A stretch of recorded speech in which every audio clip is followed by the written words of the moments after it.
One of the reasons I wanted to start this channel was to answer questions I get here in the shop a lot. And today we're going to be going over how to keg in Sankey kegs. The first thing I want to mention before we get into that is if you are going to start kegging in Sankey kegs, make sure you don't get those kegs through an uncredited source.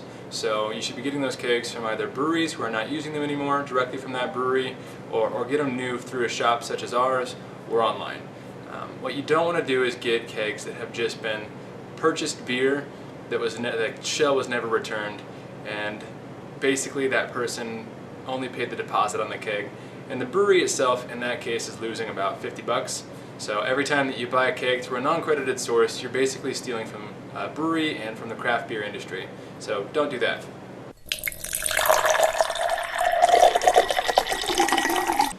These are some examples of commercial kegs that we have that we sell brand new here in the shop.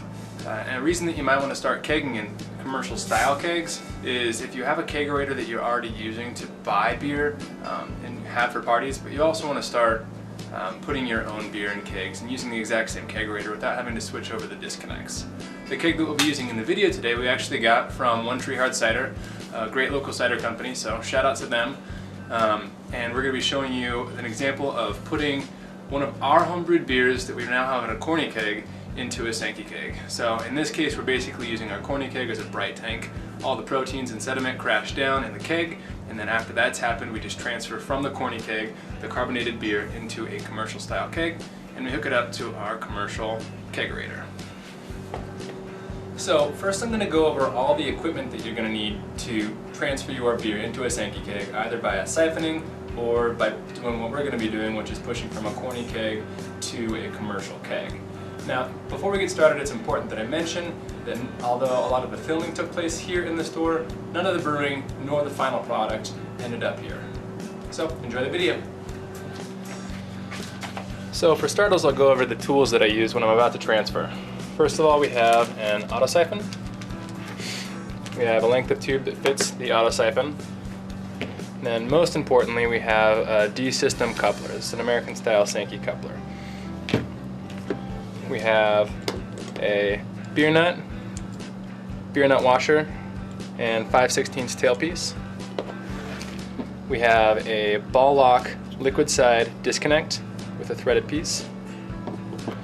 And we have a 1/4 inch MFL to 5/16 inch barb.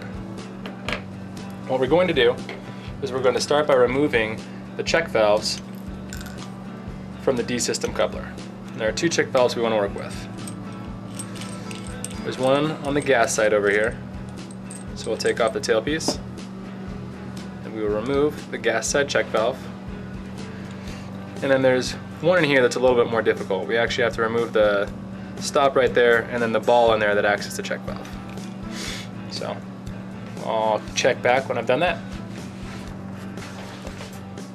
So this is what the check valve looks like once it's removed. So when you look into the D-system coupler now, you should be able to see there's no check valve on that side, no check valve in that side.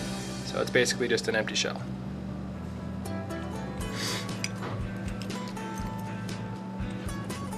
Next we're going to take our tailpiece with 5/16.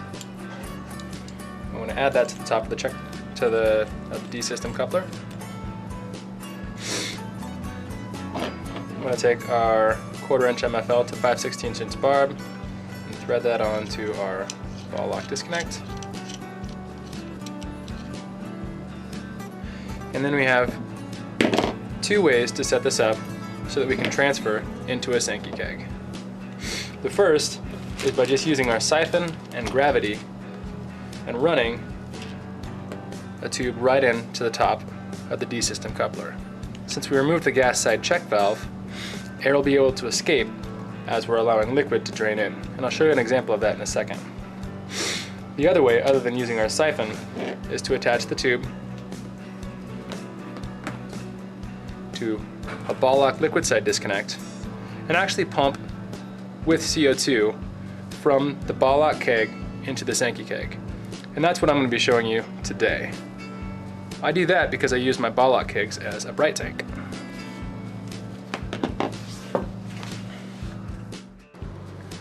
So here we're going to show you just how easy it is to siphon into a Sankey keg using a coupler that has the check valves removed. So we'll engage the coupler, just twist it on, and pop the lever down. And then all we have to do is attach the hose end of our siphon, and prime our siphon, and just like that, gravity's doing the work.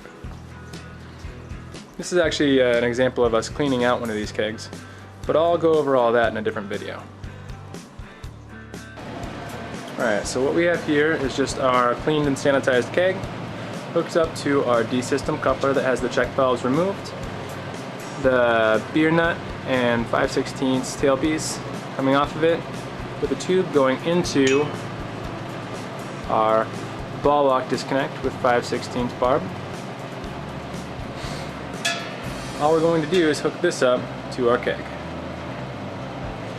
Alright, so to give you guys a rundown of what all we have going on here, we have our CO2 tank and regulator pushing CO2 into our ball lock keg, which is acting as a bright tank, and then the beer is being pushed out of the ball lock keg through this tube and into our Sankey keg.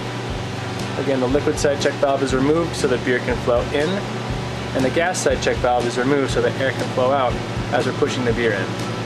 What this does is it allows us to use our ball lock keg as sort of a bright tank. So as all the proteins and sediment crash down there, that'll get left behind in the quote-unquote bright tank, and we'll just be transferring clean beer over into our Sankey keg. It's important that we keep our pressure relatively low. Can't see that very well, but it's right around 5, maybe a little bit too high right now.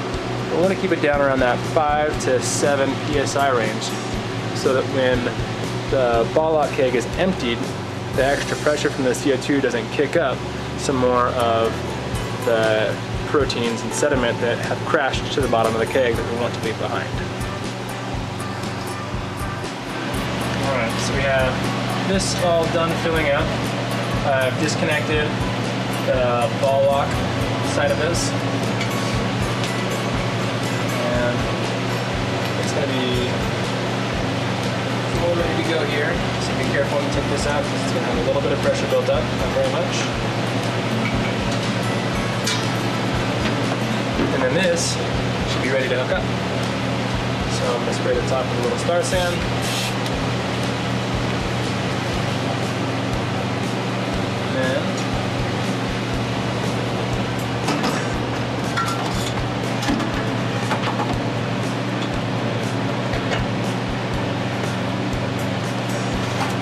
Hook it up to our kegerator in here.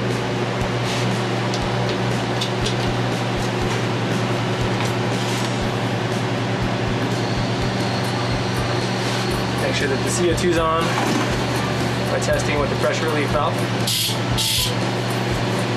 And we should be ready to pour some beer.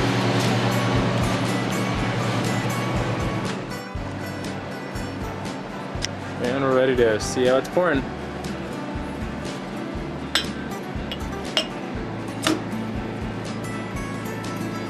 Perfect. By using our bright tank, we ended up with a nice, clean beer.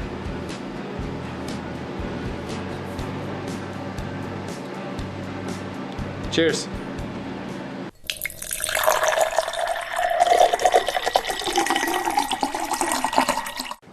So that is it on our video on how to keg in Sankey kegs. Thanks everybody for watching. If you have any questions on how to clean out Sankey kegs, we'll be posting a video on that in the future, but in the meantime feel free to comment on this video or send us a message via our Facebook page, which I will post a link to it in the description below.